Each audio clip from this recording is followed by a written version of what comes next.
Jaya Radha Madhava Punya Bihari Jaya Radha Madhava. And now Chapter 5, Sukadeva Goswami's final instructions to Maharaja Pariksit.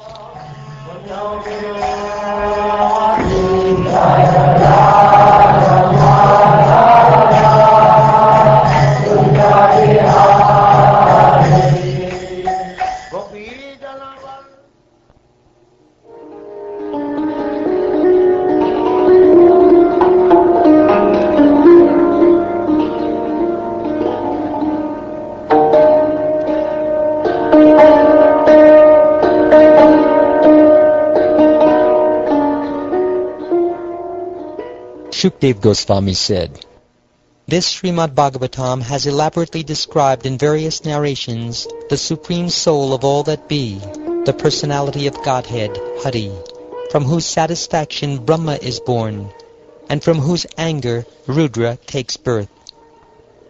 O King, give up the animalistic mentality of thinking, 'I am going to die.' Unlike the body, you have not taken birth. There was not a time in the past when you did not exist, and you are not about to be destroyed.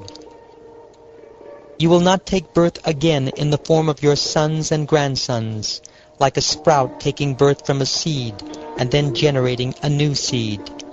Rather, you are entirely distinct from the material body and its paraphernalia, in the same way that fire is distinct from its fuel.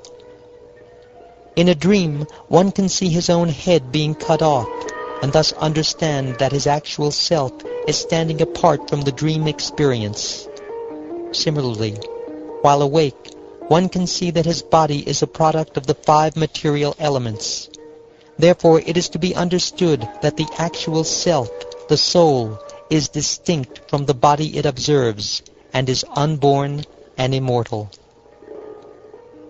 When a pot is broken, the portion of sky within the pot remains as the element sky, just as before.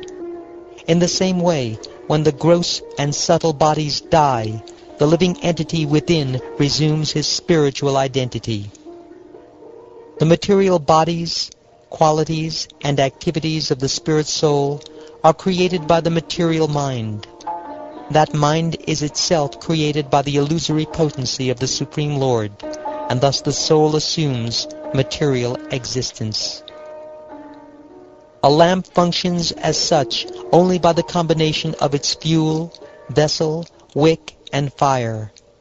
Similarly, material life, based on the soul's identification with the body, is developed and destroyed by the workings of material goodness, passion, and ignorance, which are the constituent elements of the body. The soul within the body is self-luminous and is separate from the visible gross body and invisible subtle body. It remains as the fixed basis of changing bodily existence, just as the ethereal sky is the unchanging background of material transformation. Therefore the soul is endless and without material comparison. My dear King, by constantly meditating upon the Supreme Lord, Vasudeva, and by applying clear and logical intelligence, you should carefully consider your true self and how it is situated within the material body. The snake bird, Takshaka, sent by the curse of the Brahmin, will not burn your true self. The agents of death will never burn such a master of the self as you, for you have already conquered all dangers on your path back to Godhead.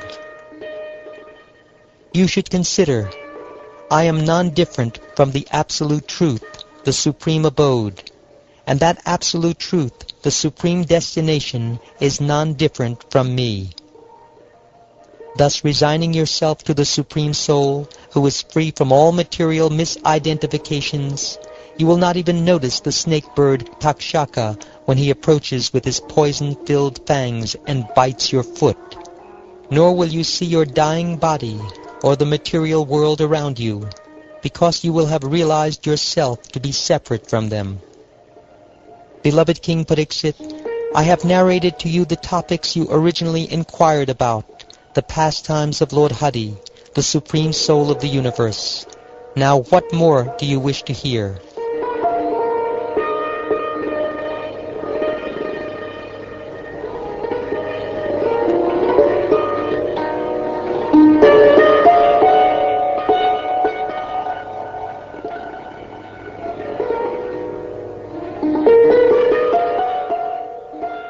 Thus ends the 5th chapter of the 12th canto of the Srimad Bhagavatam, entitled Sukadeva Goswami's Final Instructions to Maharaja Pariksit.